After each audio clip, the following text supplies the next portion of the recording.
most important FNAF fan game series of all time. So I've been working on a video that I think I'm gonna title the top 50 FNAF fan games of all time. Is that a cat? But it turns out that shifting through hundreds of FNAF fan games takes a long time. Who would have thought? So in the meantime, while I work on that terrible life decision of a video, I decided to cover some of the best FNAF fan game series across the last 10 years. Because there are several interesting games that are excellent or contributed a lot to the history of FNAF fan games, and the positive effect they've had on the community at large, but may not have been given their due attention in these types of lists due to one-shot powerhouses like The Joy of Creation. I do recognize that this is a challenging task. Top 10s are always subjective to the person making them, but this one especially, since a series may have amazing games and ones that might be not so amazing, making comparison between these indie franchises a complete nightmare. So take the ordering with a grain of salt and not too seriously. I'm just trying to make a video and talk about fun games, man. Oh, and if you don't like the list, just let me know how wrong I am in the comment section. I can take it. I won't cry. But first, sponsor time! This video is sponsored by Raycon. We're past the holiday season and on to new and exciting opportunities in a brand new year. But 2025 won't be without its fair share of challenges. So, why not make your year just a little bit easier with Raycon's everyday earbuds? These earbuds start at just half the price of other premium audio brands. And with their active noise cancellation, 32-hour battery life, and multi-point connectivity, they really do make your everyday a little easier. And of course, they come in a variety of colors and styles for both the earbuds and the protective case cover, which, might I add, supports wireless charging. I used my pair a lot during my recent holiday travels, and with them, my flights home have been a breeze. And the best part? 30-day happiness guaranteed. No questions asked. Go to buyraycon.com/salmon to get 15% off site-wide. That's right, you'll get 15% off everything on Raycon's website when you go to buyraycon.com/salmon. And once again, thank you Raycon for sponsoring the video. Five Nights at Tubyland. So Tubyland is an interesting series. Like most at the time, it was a FNAF game born of taking a franchise and shoving FNAF down its throat and voila!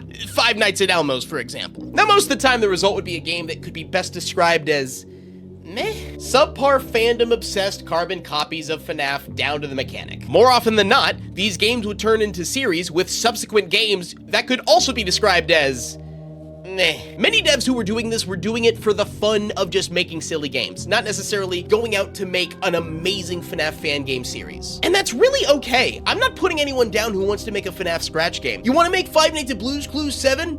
Go right ahead. I think Tubyland is a good example of games that stuck very closely to the Five Night model. Five Nights, phone guy, straightforward mechanics, the usual FNAF stuff. But at the time, it was one of the more graphically appealing looking ones. I mean, yeah, it looks rough by today's standards, but that just goes to show you how much has changed in 10 years. But as you go through the series as a whole, taking a look at each game, including the most recent revival a couple of years ago, you can see that the devs were reflecting, polishing, and improving their games. As such, it's a fantastic example of a fan series that kept it simple, following the traditional FNAF blueprint, but moved with the times. Just compare the original to the recent revival a couple of years ago. Night and day. But Tubyland only lays the groundwork for the rest of the entries on this list. There are other series we'll talk about that also kept to the Five Night formula, but you'll see that it's their creativity and division from the formula that really put them on the map and maintained a heavy influence on the FNAF community moving forward. By the way, I was the phone guy in Five Nights at Tubyland 2 and 3, so might be a little biased there. I always forget that I did voice act a lot of those old FNAF fan games. Fun Times at Homer's. This was the flagship series on the channel for a while. I was the Fun Times at Homer's guy for whatever reason. Maybe because I decided to lock in and explore every inch in the game and take on every custom challenge. Twice. Like a lot of other FNAF fan games, it never really deviated from the Five Nights style, just kind of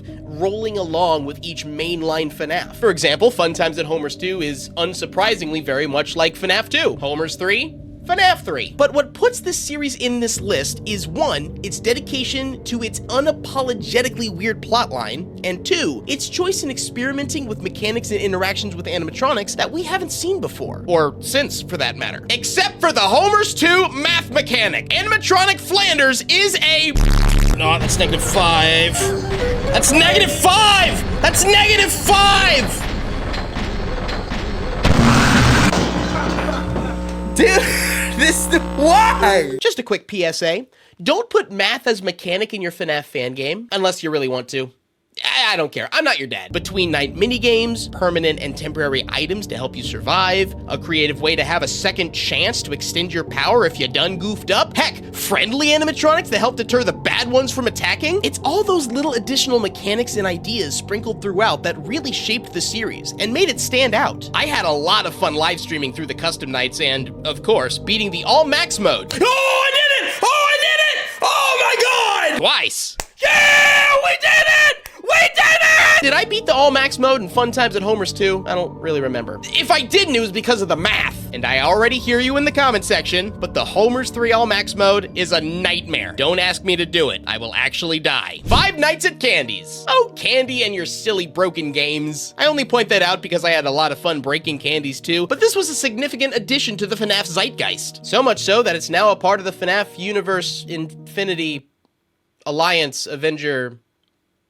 group. Now, 5 Nights at Candies 1 and 2 were the usual FNAF-inspired game you'd expect at the time. I mean, really, the big draw early on was that these were actually original characters, and appealing ones at that. But starting with 5 Nights at Candies 3, now there we start to see some interesting stuff happening. We got 5 nights, but throw in a few dream sequences while being tormented by an ugly animatronic rat, and now we have some variety. All games deserve their fair share of criticism. I've seen plenty for 5 Nights at Candies 3 and for a lot of games that are mentioned in this video. But again, it's that deviation from the formula, that inspiration to try something new that sticks out in the minds of classic FNAF fan game players. There's also this hidden creepy lollipop dude I can't help but point out, which I don't really know what his deal was. This was really fun. It was just like the old times. We've never seen him again. Thank God. But going for multiple secret endings was a fun time, even if they got super morbid and sad. So the series mostly had an early impact on the community, but that all might change with FNAF Fur coming out soon. When I played the demo, I was hoping for a more FNAF World style RPG feel, you know, since World never really had many amazing fan games. But I'm not gonna complain about a tongue-in-cheek platforming adventure, where your objective is just to collect fur. Yep, this is absolutely my style of stupid humor. Candy's about to make a comeback, so watch out. Final Nights! We got a lot of experimentation with free roam style games in the first few years of FNAF. Many of them were experimental, usually recreations of familiar FNAF locations with mindless roaming animatronics. Sometimes with ponies. Nothing too crazy, but they often felt more like unpolished alpha showcases rather than completed games. Final Nights was one of these first games to start experimenting with free roam and was one of the first to create a unique setting in the world of FNAF with gameplay that at least felt a little bit more together than a lot of the others attempting the same style. After the first game, the series went to the 5 Nights style pretty quickly with Final Nights 2 through 4, but the love in the games was still there, and the in-game movements felt like they were free roam adjacent. You didn't have full control, but you were getting a lot more of the room you found yourself trapped in, kind of like how you moved in FNAF 4. One of the exceptions to this was Final Nights Redux, which was true free roam. The games were relatively well balanced, multiple games offered multiple endings, and the jump scares were... So I can... turn that... Well, they were jump scares. Each entry in the series felt like an upgrade from the previous. By the time we hit Final Nights 4, the improvement was obvious. The series quickly became a classic and is often still referenced when talking about older FNAF fan games. 5 Nights at Boys, a game created out of the question, how much could one up 5 Nights at Freddy's? This is the only series on the list that I haven't played, for what I hope to be obvious reasons. Back then, I felt like it was too crude for the direction of the channel, but it's been 10 years and I'm 32 now. The community's gotten older with me, so I can say and we can all be mature about it. Well, okay, mature might not be the right word here. I did it. Eat my... Yep. Good old reliable toilet humor. It was popular in the 90s, it was popular 10 years ago, it's popular now. I'm sorry to break it to you, but brain rot has always been a thing, people. F-Boys is OG levels of old. This was one of the first FNAF games that really started to take off and gain traction. And it does help if the FNAF King plays your games with a healthy dose of spirits. Despite the iffy graphics and straightforward RPG gameplay, the series stood on its own at the time and actually deviated from the FNAF formula. Now, did it deviate too far? Inhale my enragement child. Yeah, maybe, but it struck a chord with the community, and people loved it. Still do, actually. So the humor is a main draw to the game. I know I'm emphasizing that, but we do actually have some interesting RPG elements that shows that thoughtful effort was put into the series. So for example, having to beat a character's respective toy animatronic to unlock their combo move. Now I could be wrong and someone fact check on me this. That was a sentence. Someone fact check me. There you go, that's better. I think this game is the origin of the phrase, "Are you ready for Freddy?" No. No one is ever ready. Five Nights at Sonic's, another significantly early influence for FNAF fan games. The Sonic series floated alongside mainline FNAF, and oh boy did it take the phrase carbon copy seriously. For practically every mainline FNAF game prior to the Steel Wool games, you could bet your bottom dollar there was going to be a Sonic's game to back it up. This also includes some extra games thrown into the mix, such as FNAS Tale, which was an Undertale fan game with just a hint of FNAF World influence sprinkled in. I voice acted across the series several times, so naturally there's going to be some bias here. But I can't emphasize enough the dedication that the people who worked on this game have for the series and kept it going for as long as it did. Sonic's has one of the very few full-size pizzeria simulator fan games out there, complete with multiple endings, an impressive feat in itself. And do I even need to mention Maniac Mania and the 4-year journey I took beating the Encore mode? That's a whole other topic of conversation that I totally have a link in the description for and that you should definitely check out after you finish watching this video. No pressure. Sonic's may have started as your typical carbon copy FNAF fan game, but it grew into something more. It ended up growing an identity all of its own and spawned a staggering amount of fan games. Seriously, there are a lot of them out there, which is a major reason why this game is on the list. It resonated with the community. It counts for a lot as far as I'm concerned, or it could just be biased. I'm a fraud.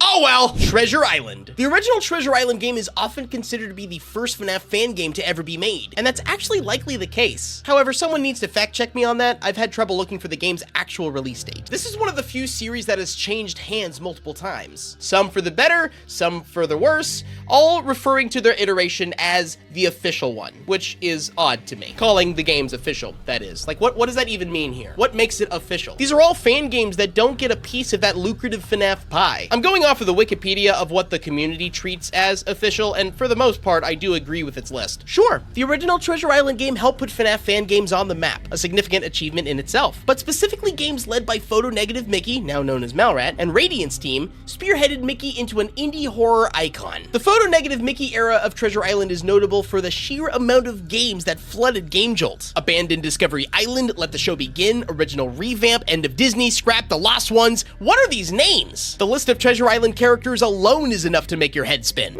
Whatever. I guess a unique name is better than Five Nights at Mickey Mouse, haha! So credit for creativity, I guess. I'd like to point out Abandoned Discovery Island is a particularly weird experience where I was surprised by an Undertale-esque boss fight. And then there was End of Disney where I was chugging milk because the game was about to give me an ulcer for being so difficult. Oh look, credits! The Radiance team took Mickey and immediately started dropping some bangers. Treasure Island 2022 and Obelisk Casa. That's right, I finally learned how to say it properly. These games are considered the most official. Again, an arbitrary distinction, but I do believe that these games are the most definitive versions. They pull the best parts of the series from the last decade while upping the graphics and adding their own twists and extras. If only they weren't so difficult.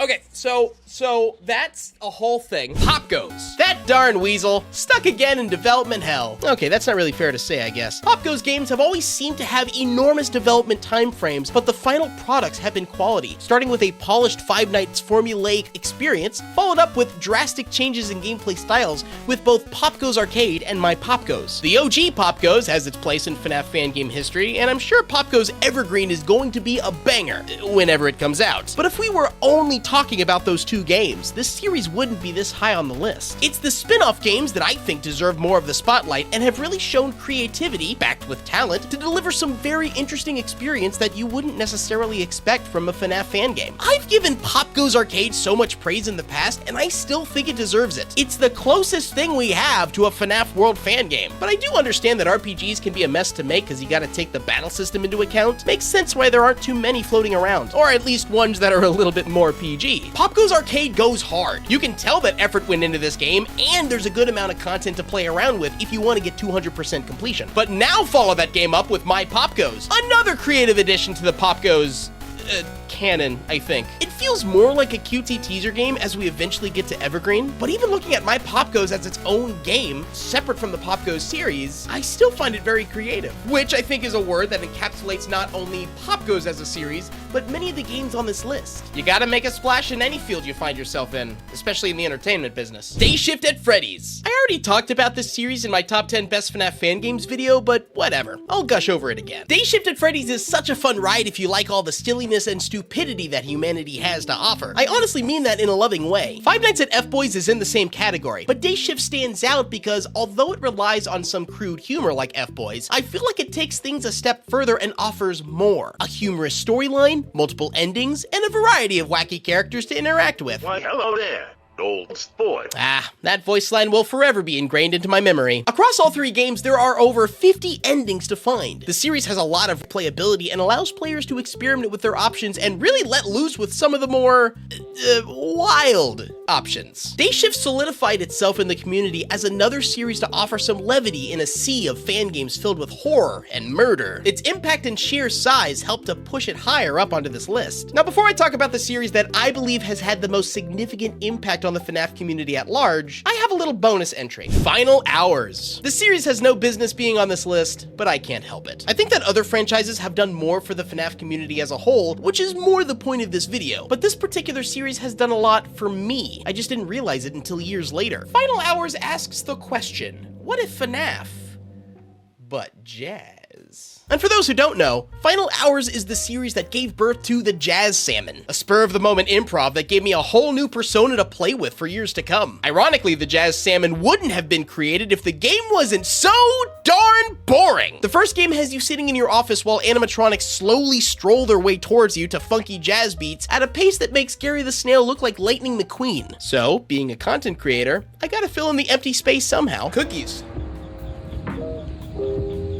But I think this reiterates the idea that the importance of each of these games is subjective. Final Hours is an important series to me, and likely me alone. In the same way, there may be a relatively unknown or universally bad series that's important to you for whatever reason. We all have our own preferences and reasons why we feel certain emotions towards certain games. This list attempts to focus on series of games that I believe have affected the FNAF community at large in a positive way, but a list of games that influenced you may be wildly different. I played the entire Final Hours series and had a blast goofing off being the TheGameSalmon. Even if Final Hours didn't have a lasting impression on the community at large, it did for me. It's all subjective, one man's treasure and all that. I just felt like it was worth mentioning. Maybe I should make a video covering my top 10 favorite games of all time, FNAF or otherwise. That might be fun. I understand that this might be a controversial pick as the best FNAF fan game series of all time, but hear me out. I do have a few very specific reasons why. Five Nights at Warios 1 was many people's first foray into even the idea of FNAF fan games. It was one of the first handful of games that attempted and proved that the FNAF Five Nights formula works. And having the King of FNAF player game also helps. Now, if we're just talking Warios 1 or 2, the series wouldn't be on this list by a long shot. Five Nights, Secret Six Night, Custom Night Extras, you get the idea. We've seen it a million times. It's Five Nights at Warios 3 that changes the game,